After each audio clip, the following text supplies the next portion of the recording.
Hello and welcome to this Adobe Illustrator video where we will be learning how to use brushes and practice drawing shapes, organizing our layers, creating brushes and different textures, building shapes using the Pathfinder, and exploring some of the transparency and blend modes, as well as appearance. Before we get started, I do want to show you some brush examples, and I will place a link in the description, but I just wanted to show you some inspiration of ways that people use brushes to create texture and backgrounds, maybe use them as color blocks. And this is a really beautiful way that people use the brushes to create a hand-drawn quality with the different styles and variation. Before I begin creating the illustration, I did look up some examples for inspiration, and I saved a couple of those references, which you can see here in the left of this artboard on the exercise base file. So these images were from iStock, I believe, and here's the one that I ended up putting together. So we will be starting with this base, and I did create this color palette. The first thing we'll want to do is add this color palette to our swatches panel. So I'm going to select all of those colors. You may need to zoom in or out. I do have my keycaster on here in the bottom left. So zooming, you'll either want to use the zoom tool or Command or Control plus and minus. So let's add this to the color swatches by going to New Color Group. If we look at our layers panel, I've created the base layer, and we're going to be gradually building layers from the background to the foreground. So the next step on our list is to create a gradient sky. So let's create a new layer in the layers panel, and let's call this one sky. So we're going to grab the rectangle tool and click in one of the corners of your document and draw a rectangle. If we look at our examples here over in the left, we can get an idea of what this is going to look like. So let's get our gradient panel open. We are going to click on it to create a gradient. We're going to select one of the nodes and the color picker to grab the lightest color. And this other gradient slider, we're going to sample one of the darker blues. Looks like we need to rotate this, so let's type in 90 degrees. And if you did the light on the left side, dark on the right, it will look like this. If it was the opposite way, you can flip or reverse the gradient. Now there are at least a couple things we can do right now. We can either lock this in the layers panel, we can lock the object with either Command 2, which will lock it, or you can click the lock symbol in this little column box. So that way we don't have to worry about grabbing and accidentally moving it. Next, we're going to start creating the trees in the background. So grab your brush tool, which is B for shortcut. The default is this 5-point round brush, which is fine for just right now. So let's just look at the shape of these. You can either trace that or draw your own. I'm just going to roughly sketch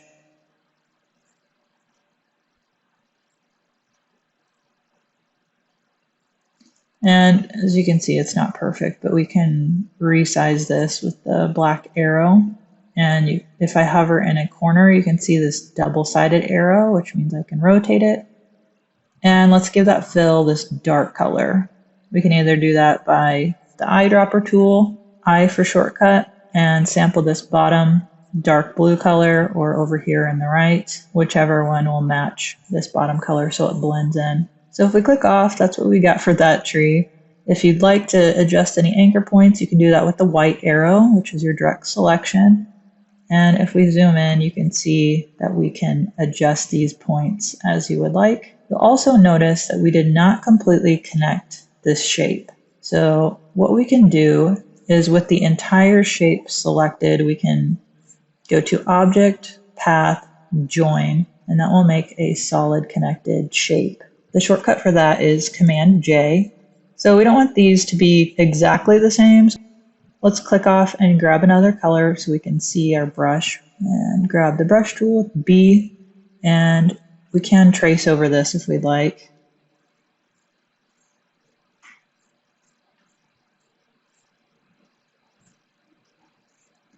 And so with our black arrow, let's go back to our artboard, and with the eyedropper tool, sample that blue color. And you can hold down Shift and grab a corner and click and drag that to enlarge it. Let's go ahead and create one more tree. just for a variety.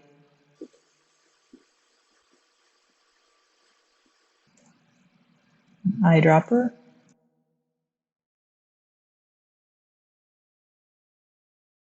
So let's rotate this.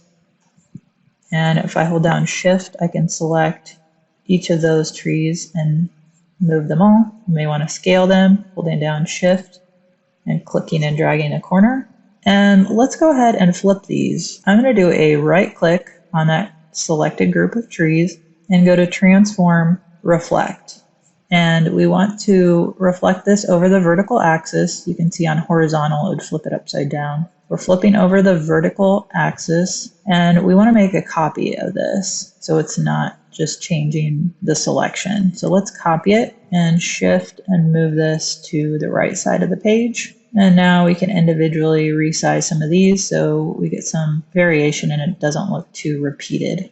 The next item on our list after the trees is to create a crescent moon. And to do that, we're going to use the ellipse tool, L for shortcut, and I'm going to draw a circle. So one thing as you're learning about Illustrator is you want to think about how you're going to build these shapes. So this is starting with a circle, and then it looks like another circle has been cut out of it. I'm going to use Command 0 to get back to my full artboard. Let's go ahead and get the yellow color. And with the black arrow, we're going to select the ellipse and hold down Option and Shift to drag and create another circle. If I zoom in, you can see this better. And now we have a couple of options to create this shape. We can either use the shape builder, and if we were going to connect these shapes, we could just click and drag them to create one shape. I'm going to click Undo, Command Z, because we actually want to delete these shapes, which is holding down Option to create the minus. So that erases those other two parts that are overlapping. Another way we can create the crescent is we're going to open the Pathfinder tool palette, which is under Window, Pathfinder, and there are different shape modes and pathfinders. So if I click on these, you'll see like this one will cut out the back or exclude the overlapping parts. So you may have to play around with these. The one that's going to work for us right now is minus front. You could also use this divide pathfinder, and then you could individually click into this and delete those shapes. So whichever method you choose, you can practice using any of those. You can scale that if you'd like with your black selection arrow. Next, we are going to create a scatter brush for the stars. So you can see there's some variation in how they chose to create the stars. We've got some little tiny ones there. We have actual star shapes that look altered, and then I'm going to show you how to create this one so we can practice using the rotate tool.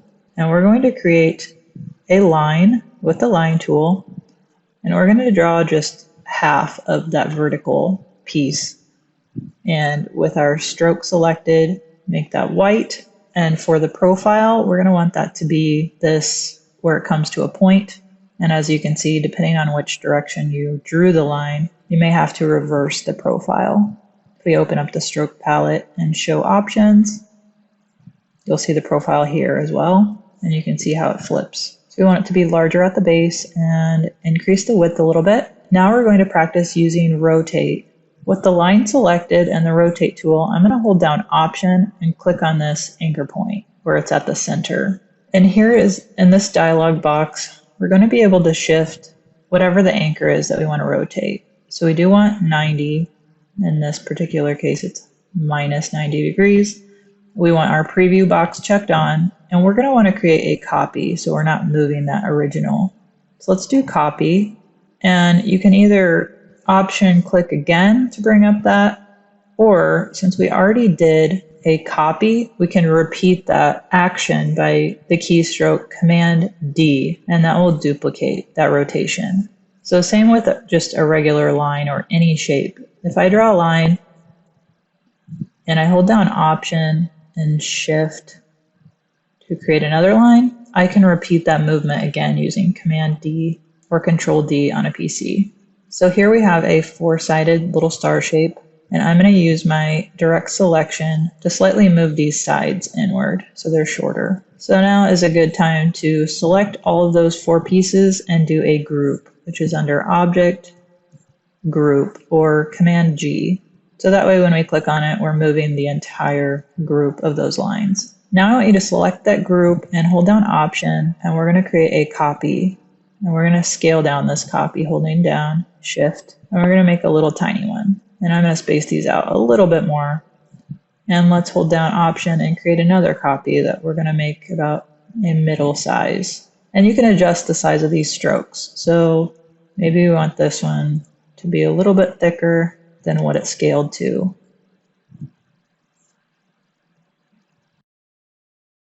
So we're going to create a couple of brushes, so we have a little bit of variety. Let's go ahead and select these two with our black arrow and hold down Option to create a copy of both of those.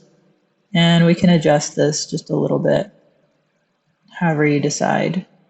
All right, this is a little hard to see, so let's get these moved. I'm going to do a cut, which is Command X, and let's paste them, Command V. That's also located under Edit, Cut, Copy is here, and Paste.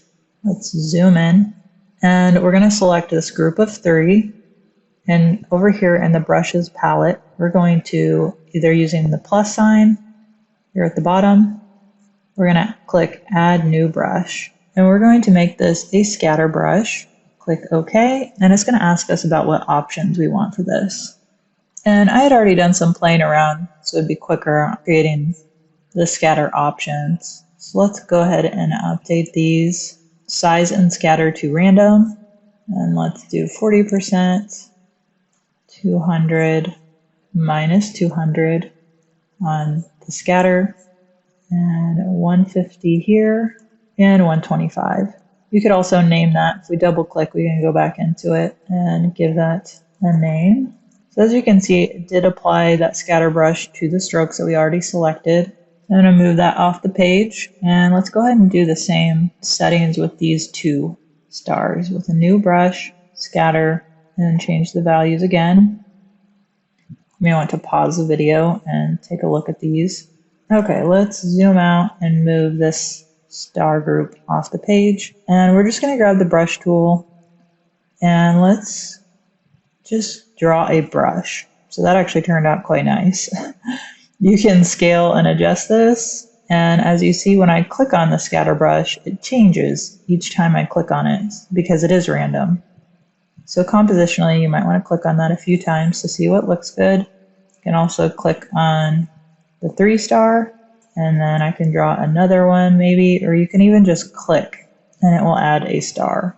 But since we are changing the spacing, you can see our point is here, but the actual brush is really offset. So you may want to turn on outline view at some point, which is Command Y, and that will toggle so you can see the line paths and these points if you needed to click and grab those.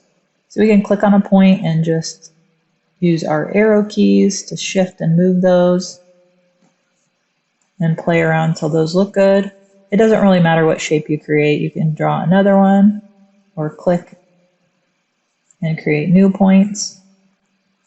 Go back to your black arrow to select those and change them. Another way we can change the size of these is by altering the stroke width. So either up here or here at the right with the line icon, we can adjust the weight of these. And depending on the size of the artboard, dimensions that you're working in, you may have to actually type in a value that's really tiny, like 0.05, 0.15. For this case, not necessarily. It depends on what size we created the brush at also. So again, we're just creating some variety here so it doesn't look too repetitive. And you can also copy points if you liked what happened. You can click and holding down Option, Shift, and drag and move that. Or on the brush path, you can use your direct selection and move that as well. And your undo key is Command Z. So that's looking good. We do want it ordered behind the trees. So let's go ahead and click on the group of trees with our black selection. Let's select all of the trees and make them a group. So I'm shift clicking all of the trees, and let's go to Object, Group, or Command G. And we're going to bring this to the very front by going to Object, Arrange, Bring to Front, which is Command Shift right square bracket, you can see here. Another thing we can do is open up the layers palette and we'll see our group of trees, and we can drag and move that grouped layer above and below. So we want the trees on top, and you can double click into a group or click as far as you need to get that object isolated and resize it. I'm not a fan of how those stars were being chopped off. So we're just kind of composing on the fly. I'm going to select all of the stars. So let's go ahead and lock the trees. I think we're done with those. Let's lock the moon. We scroll down to that shape. You can rename your layers too.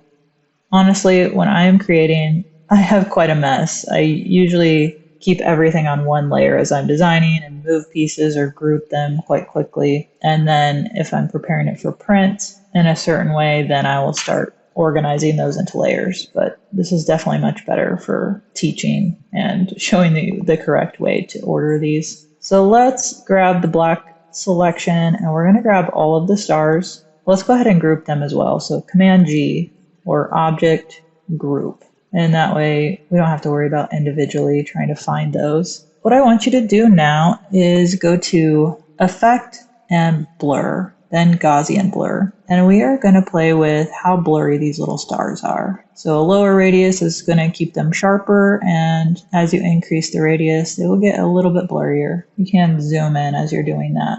And if you need to adjust that blur later, it's over here in the Appearance palette, which is a circle with a dotted line around it. And here we can see the effect, and we can turn that off with this eye icon or turn it back on.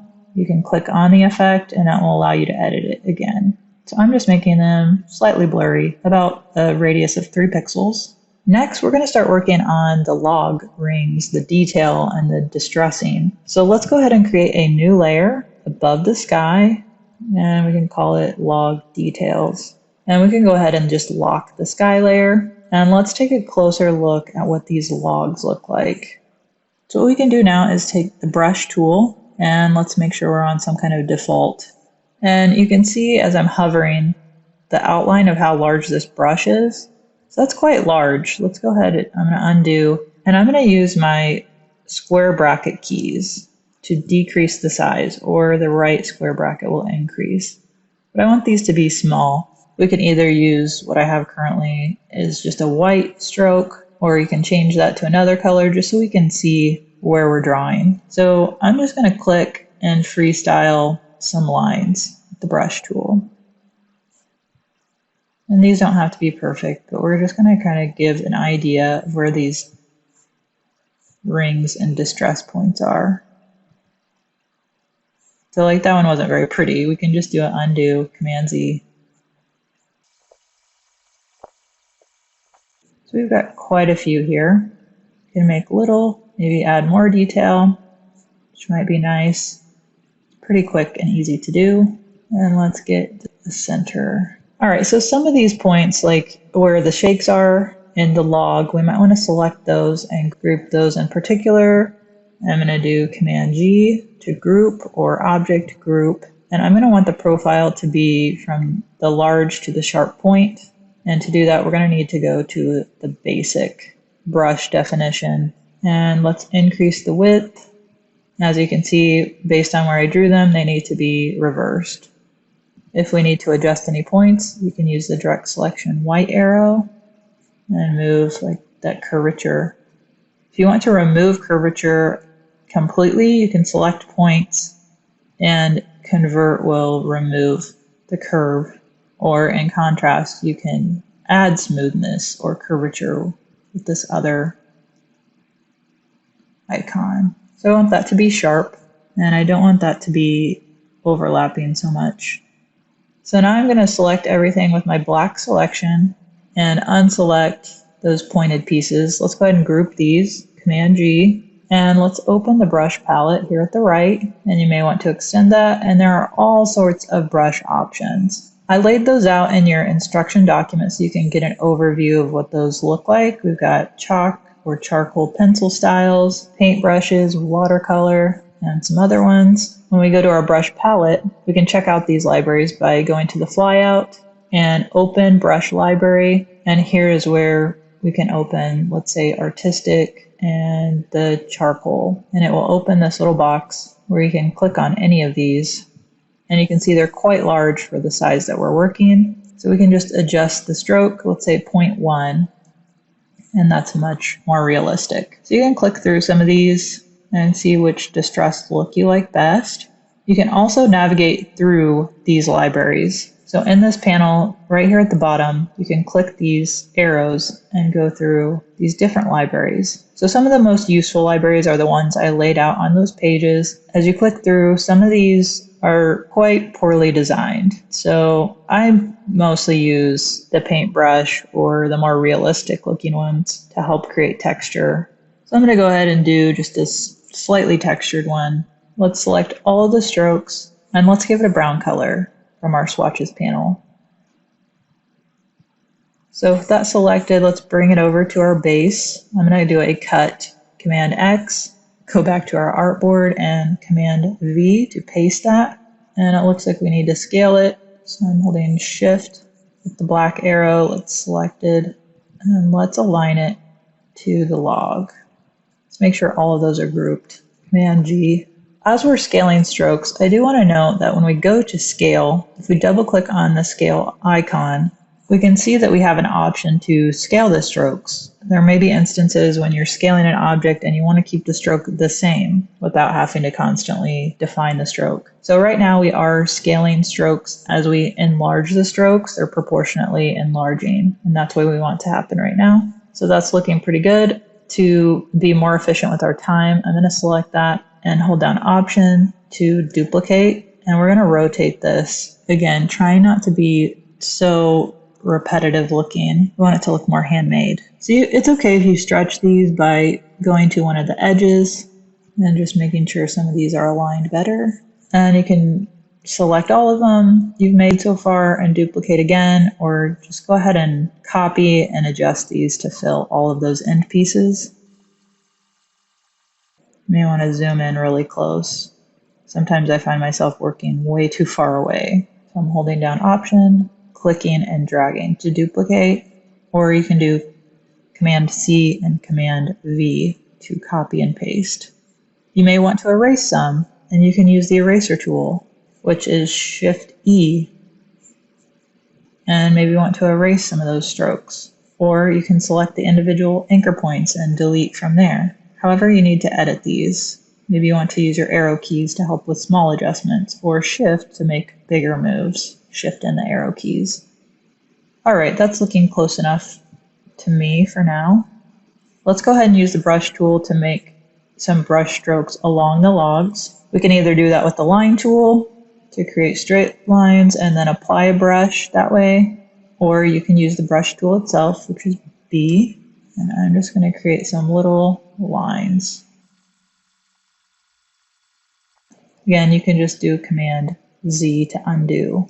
And if you'd like, you can select all of those and group them. If you want to adjust the style of the stroke or the width of the stroke, let's go ahead and Command G to group. And you can change the stroke width, and maybe you want to change the opacity so they're not quite so dark. Up here is the opacity, and you can either use this slider, or you can type in a value, or you can use Shift and your arrows to increase or decrease the opacity. Same with these. Maybe these end pieces now you want to group all of those. So grouping is a good way to minimize the amount of pieces we're working with. So if we needed to move entire objects or parts of the scene, we can easily do that when they're grouped. To undo the group would be Command Shift G. All right, the next part of the scene we're going to make is the tent, and you can see in my example, we're just going to grab the polygon and shift to draw and the minus key as we're holding down until we get 3 sides. We're going to give that triangle an orange fill and switch it to fill. And I created a little doorway, so I'm just going to copy Command C, and I'm going to paste in front, which is Command F. Or if we go to Edit, Paste in Front is Command F, or Paste in Back behind the object would be Command B. So now I have a copy of the triangle, and I can just resize that top triangle and either sample the brown color, the eyedropper tool, or select that color from the palette. and you can use your alignment tool to center the objects and align them to the bottom. If you need that to be smaller, you can just scale it, and sometimes your smart guides will help you align. I'm going to select both of those and group, Command G, and optionally you can add a stroked line to the tint, and then if you need to scale that at all, feel free. Next, we're going to create the marshmallows. To do that, we're going to look at the shape of the marshmallows, and it looks like we can create that with a rectangle and ellipse. So I'm going to shift and click like an oval shape, and we're going to align that. It may help if we go ahead and turn the shapes to white in the fill, and then I'm going to hold down Option Shift to make the end. You can see that's quite long, so I'm going to use the white selection tool to select these individual points and use my arrow keys to change the total width. Let's go ahead and add this gray stroke. We can choose one of the blue colors and do a shade of it, a really light shade. And maybe we want the stroke to be on the inside. And you can adjust the thickness if you need to. Now we're going to merge both of these objects, again using the Pathfinder palette, which is right here, and I'm going to do Unite on the shape mode. And I'm going to have to bring this ellipse forward. You can use your Layers panel and drag that layer above, or use your Object, Arrange, Bring to Front. And as you can see, we need to add another layer for the marshmallows. And I'm going to select both of those pieces and move them by clicking and dragging that color into this layer. Let's go ahead and lock the log details. And we're going to add a gradient to the marshmallow. So let's use our white selection to select this piece. And in the gradient palette, we can just apply a gradient and then sample whatever colors we want. And we need to rotate the gradient. You can do that either manually and you'll notice if we click off the object and back onto it, we can tap G or go to the gradient icon and click and drag different gradients from different directions. So that's more of what we're looking for. We can make it a sharper transition by moving these nodes. So after you're happy with those, you can group them, Command G, and I'm going to rotate it slightly. And now I'm going to use the brush tool to draw a line and create this stick. So whichever texture or brush you want to use, and let's choose the brown color. And you can scale the stroke this way or using the individual anchor points. So you can see we've got the stick going through the marshmallow. So this time we're going to expand the stroke. Let's go to Object and Expand Appearance. And what it's done is it's created the stroke as a fill. So if we add a brush stroke, it's going to be on the exterior now. So oftentimes I will create a copy of an object before I expand it if I need to ever edit it. Now that it is a shape though, we can use the eraser tool, Shift E, and I can delete this sharp point. And I can also delete the areas that I don't want to keep. I go to my anchor point, direct selection, I can adjust this path. You can ungroup those pieces and rearrange the order so the marshmallow is on top. And regroup the entire object, Command G. And then up to you, you can add more little brush strokes. I'm going to go ahead and move this piece onto our artboard and scale it up. And we're going to do a transform and reflect this. So we're going to right click and go to transform, reflect, and over the vertical axis, and we're going to copy. If we need more of the stick, we can just use the white selection and select these anchor points and move them further off the document. And if you want to adjust the composition, you can. Maybe you want the sticks to be lower. Let's go ahead and lock that layer. And now we're going to get into creating the flames. So we can look at some of these examples to see how they've done it and how I did mine. I'm just going to grab the brush tool, and you can see we're still on the last brush that I used. So you can pick something standard so it isn't too distracting. And you can either trace over some flames or start creating your own. Let's create a new layer because we're on a locked layer currently. And with our brush tool selected, I'm just going to start creating some brush lines. So once we've done that, we can select all of them and start exploring the different brushes again. And we're also going to want to increase the stroke width.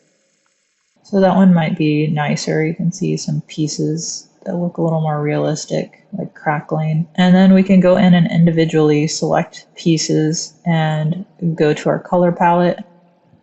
Yeah, make sure you don't have a fill on those. And you can switch with this arrow of which is the fill color and which is the stroke that you want to keep. So continue to play around with this. And another technique I want you to use is over here on the right, we have transparency. And here is where we can play with the blending modes. So one we might use could be, that overlay doesn't look great.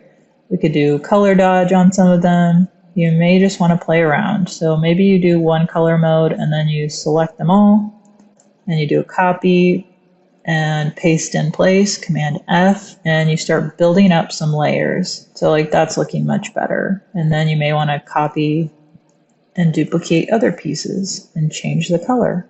So whatever you need to do to make as much variety and some layering effects to this. You can also apply the profiles, your stroke profiles, and if you need to flip that. So now we're getting somewhere. You can also transform these, right click and reflect.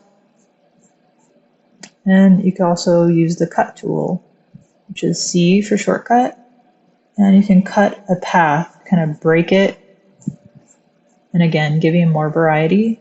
I'm going to go ahead and group all of these flame pieces, Command G, and now we're going to create some of this steam or smoke. So let's go ahead and lock this layer and create a new layer.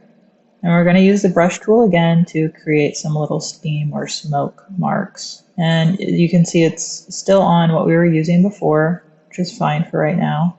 And now we can select all of them and make them much thinner and maybe a different texture. Maybe we want these to be watercolor, so they have some transparency to them. And let's make these more of an overlay in your transparency palette. And that'll give us a lighter blue color. Make sure they're all selected. And we can group them, Command G, and then we can move them all together. And you can always draw more outside of the group if you'd like. And maybe you need to cut that, Command X, and click into the group to paste it. So paste in front is Command F, or we can use the eyedropper tool to duplicate or copy that style, the overlay. This part can be a little bit tricky. So you'll notice when I click into the group, this shows the transparency blend mode. I'm going to change this back to normal and show you. I think it's best if we already have the group and then apply the layer style. And if you need to edit these individually, you can click into the group and either use the cut tool or your erase tool, Shift E, to get some variety again. And we may want to reduce the opacity.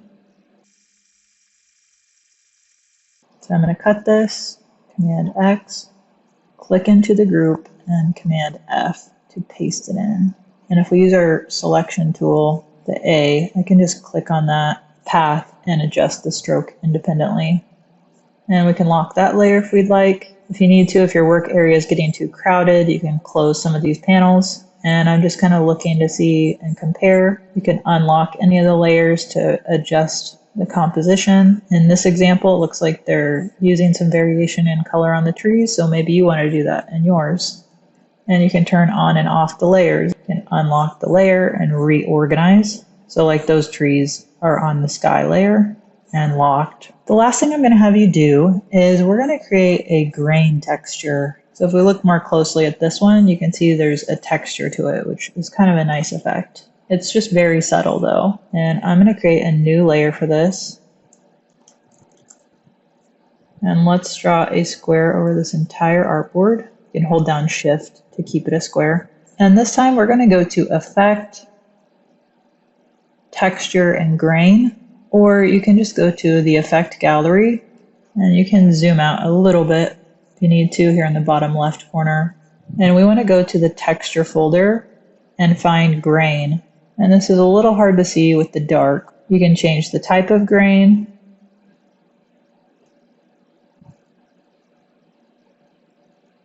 Let's just see what the horizontal looks like. Click OK, and let's change the color from this dark color to just a white color. And now we're going to use the transparency palette to change the blend mode to darken, and you can see some of that texture effect. Or maybe we want multiply, and we can see it a little more apparently. And you can adjust the opacity of that texture. Be sure to save often, so Command S. Let's say we want to change the texture now. If we go to the appearance palette and open it further, you'll see this grain effect, and we can click on it. And let's change the grain type to stipple or maybe regular and change the contrast. And now let's click OK. And that just made kind of a cool texture to everything. Again, you can play with the opacity of it here in the transparency icon. So let's go ahead and save this file, and we're going to do a save as and locate your assignment folder on your hard drive. And we want it to say exercise 5, and I'm going to use some descriptors such as camping, bonfire, illustration, and then first letter, last name, underscore version 1. So we're saving our AI file. And now we're going to save as a PDF and PDF format. And we want high quality, and we can turn off preserve Illustrator capabilities. I hope you enjoyed this exercise, and I hope it helps you better understand how to use brushes, strokes, building shapes, creating scatter brushes, and creating little details and textures. So until next time, thanks for watching and take care.